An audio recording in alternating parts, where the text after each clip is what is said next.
Last week, I watched two people buy the same laptop at Best Buy. Same model, same specs, same day.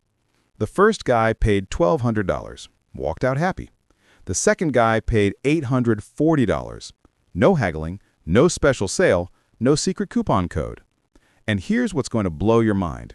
The guy who paid $840, he does this with everything. His car, his insurance, his groceries, his furniture, everything.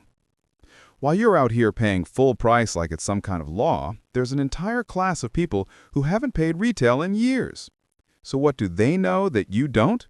My name is Marco, and I spend way too much time thinking about how the wealthy play a completely different game when it comes to spending money. If you're someone who feels like you're working hard, making decent money, but somehow still paying more for everything than the people who can actually afford to pay full price, make sure to hit that subscribe button and give this video a thumbs up if this helps you out. The invisible pricing system. Look, we've been taught that prices are prices, right? The tag says $200, you pay $200. Except it's not. A study from the Federal Reserve found that high-income households pay an average of 18% less for the exact same goods and services compared to middle-income households. Not cheaper versions, the same products. Here's what most people don't realize. The price tag is just the opening offer for one type of customer. The psychology shift. The fundamental difference is this. Most people see shopping as a transaction. Wealthy people see shopping as a relationship. When you walk into a store, you're in transaction mode. You need something, they have it, you exchange money, done. But wealthy people, they're building a network of vendors. And here's where it gets really interesting. Let's break this down with real numbers. The average American household spends about $61,000 per year on goods and services, according to the Bureau of Labor Statistics. If you're paying full retail and someone else is systematically paying 18% less, we're talking about $11,000 per year. That's not a little extra. That's maxing out an IRA. That's life-changing money just evaporating. The relationship game. Here's what wealthy people understand. Businesses are desperate for reliable, repeat customers. A furniture store owner once told me, "I'd rather make $500 off a customer 10 times than $800 off them once." He's willing to take a 37.5% discount to secure a long-term relationship. The wealthy walk in and they're not buying a couch. They're auditioning a vendor.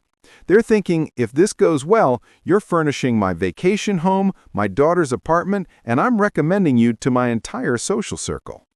Where you say, "How much is this couch?" they say, "I'm furnishing a vacation property in the next 6 months and looking for someone I can build a relationship with. What are you able to do on pricing for someone who's going to be a regular customer?" See the difference? They've reframed the entire interaction. The credit card system. According to LendingTree, only 35% of Americans are actively maximizing credit card rewards. But here's what's crazy. Most are doing it wrong. The average credit card user earns about $250 in rewards per year. The wealthy, they're earning $3,000 to $5,000 on similar spending. Because they've set up a system. Groceries on Card A, 6% back at supermarkets. Gas on Card B, 5% back at gas stations. Restaurants on Card C, 4% back on dining. Everything else on Card D, 2% back flat.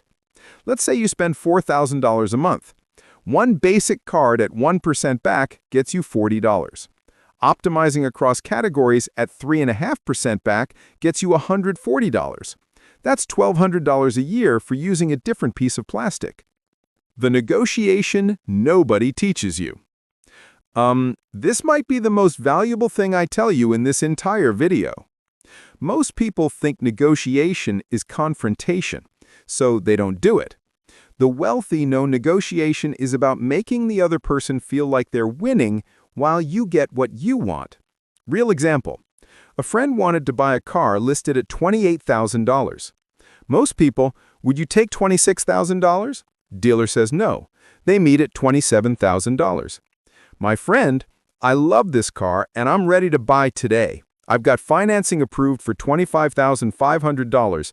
I know that's below your asking price, but I'm a cash buyer. You'll have this off your lot today and I'll fill out a positive review. What can you do to make this work? He paid $25,800. Same car, $2,200 less. What did he do differently? He made it easy to say yes, named his number first, added value beyond money.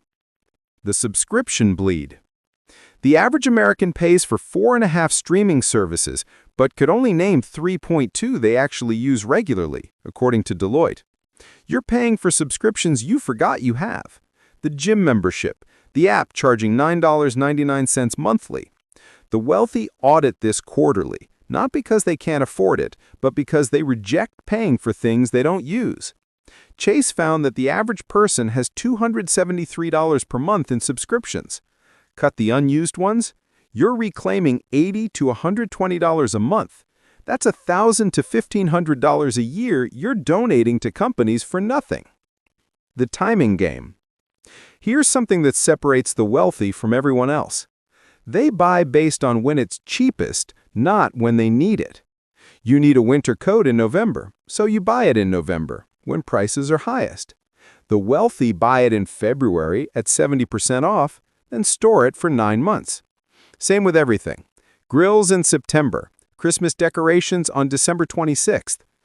The insurance hack.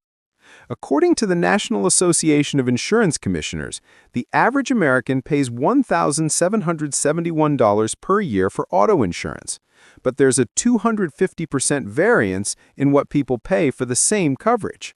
The wealthy shop their insurance every single year. You set it and forget it for 5 years, and you're leaving thousands on the table. But here's what's even smarter. They increase their deductibles. Most people have a $500 deductible. The wealthy have a $2,500 deductible. The premium difference is about $600 per year. Don't file a claim for 4 years. You've saved $2,400. They're self-insuring the small stuff and only using insurance for catastrophic events, which is what insurance is actually designed for. The quality paradox. The wealthy will pay $300 for boots that last 10 years. You pay $60 for boots that last 18 months. Over 10 years, you've spent $400 and had worse boots the entire time. This is the Weems boots theory. The wealthy can afford to buy quality once. Most people can only afford to buy cheap repeatedly. But you can break this cycle. Shift your thinking from what can I afford right now to what's the lowest total cost of ownership. Now, you might be thinking, Nick, this sounds like a lot of work. Is it really worth it? Here's what I want you to understand. This isn't about being cheap. It's about refusing to participate in a system designed to extract maximum money from people who don't know any better.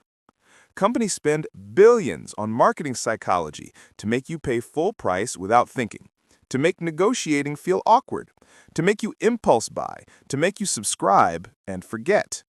The wealthy aren't smarter than you. They just decided to stop playing by rules that disadvantage them. The action steps. Here's what you do this week. 1. Audit your subscriptions. Cancel anything you haven't used in 30 days. 2. Call your insurance companies. Get new quotes. 3. Set up a proper credit card strategy. Match spending categories to best rewards cards. 4. Before your next major purchase, research if there's a better time to buy it. These 4 things will save you at least $2,000 this year. Probably $4,000, $5,000 if you do them right. The real lesson.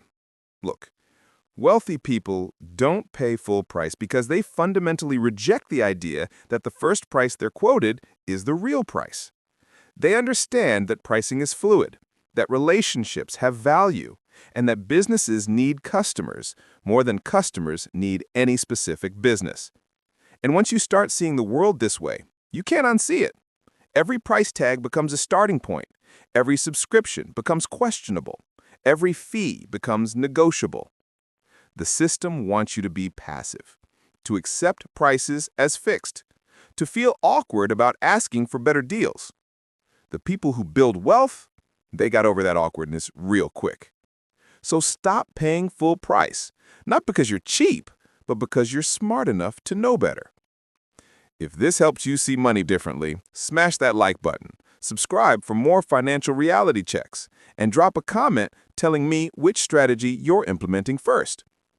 Because the wealthy aren't paying full price, and after today, neither are you.